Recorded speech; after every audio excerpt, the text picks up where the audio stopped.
Yakima Nation scholar and activist Dr. Michelle Jacob writes, all peoples who live, work, learn, and play on indigenous homelands have inherited the legacy of colonialism.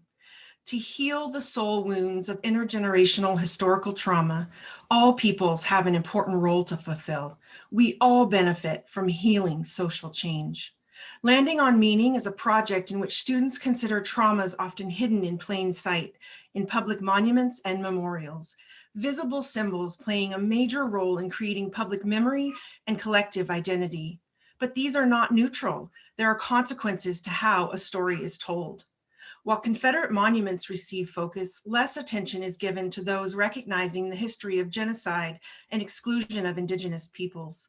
Less still to workers, women, and people of color, vital to building and growing our nation. Landing on Meaning gives voice to these histories by flipping settler colonialism with people's history, raising viewpoints alternate to the dominant conversation that can be examined in relationship to monuments and memorials characterizing racial oppression and maintaining gender stereotypes. Examples pictured on the slide, starting clockwise at the top.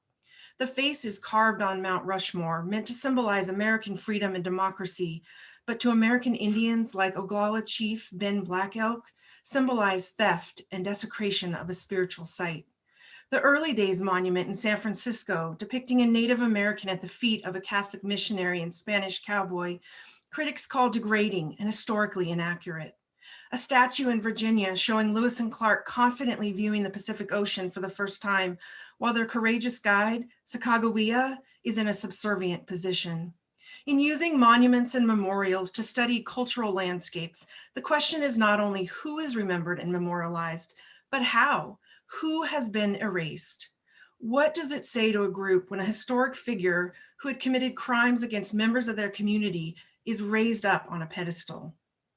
Impacts from paying reverence to mostly white men are profound.